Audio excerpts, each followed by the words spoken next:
কোনো মুমিনকে ইচ্ছা করে হত্যা করবে, এই ব্যক্তির জাহান্নাম ছাড়া আর কোনো স্থান নাই।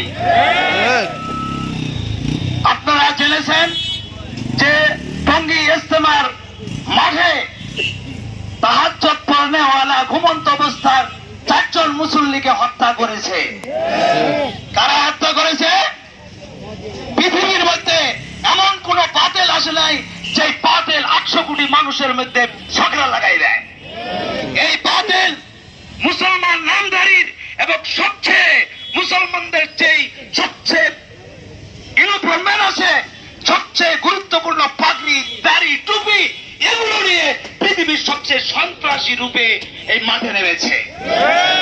অতএব পৃথিবীর শুরু থেকে আজ পর্যন্ত অনেক কাফের বেঈমান মুসলমানদেরকে হত্যা করেছে, কিন্তু মুসলমান নামধারী এমন কোন বাতিল আলেমদের উপর হত্যা করে নাই, আলেমদের উপর আক্রমণ করে নাই। আজকে স্পষ্ট হয়ে গেছে, সূর্যের থেকে স্পষ্ট হয়ে গেছে, এরা যে বাতিল, এরা যে গুমরা, এরা যে পথভ্রষ্ট এবং ইহুদি, খ্রিস্টান, নাস্তিক, মুরতাদদের থেকেও বেশি জঘন্যতম অপরাধ করেছে তারা। কারণ কাফের বেঈমানরা মুসলমানদের মারে, তাদের একটা ধর্ম থেকে মারে, কিন্তু মুসলমান হয়ে মুসলমানকে মারে, এটা কোথায় আছে বলেন?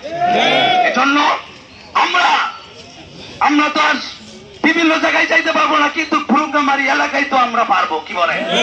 এখান থেকে আমরা বলতে চাই, এই ফুরুঙ্গামারি কোন মসজিদে যেন এই সন্ত্রাসী গোষ্ঠী, এই সন্ত্রাসরা যেন তাবলীগের নামের এত বড় গুরুত্বপূর্ণ কাজ করতে না পারে। আমরা বিভিন্ন জায়গায় যাইতে পারবো না, আমাদের ফুরুঙ্গামারিকে আমাদের ঠিক করতে হবে। কি বলেন? আমরা জানি ফুরুঙ্গামারি কে আছো, বিভিন্ন জায়গায় তওবা করতেছে। এখানেও আসো, এখন পর্যন্ত তোমাদের কানে পানি যাচ্ছে না, আসো তওবা করো, তওবার দরজা খোলা আছে। এজন্য আমরা এই আহ্বান করতেছি, সবসময় আপনারা মসজিদগুলোকে এই সন্ত্রাসী কার্যক্রম যেন চালাইতে না পারে আপনারা একটু খেয়াল করবেন।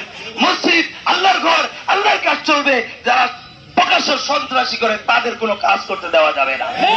আল্লাহ তাআলা আমাদের সকলকে কবুল, এই মেহনতকে, এখানে আসা, এই সব কিছুকে কবুল করেন। কেন আসছি? এখানে জমিন নিয়ে নয়, মারামারি ভিটা নিয়ে নয়, জমিন নিয়ে নয়, পাথর নিয়ে এখানে কোনো মারামারি নয়। কারণ যেই ব্যক্তিটার বিরুদ্ধে এসেছি, সে 70টার মতো আল্লাহ এবং রাসূলের বিরুদ্ধে কটূক্তি করেছে।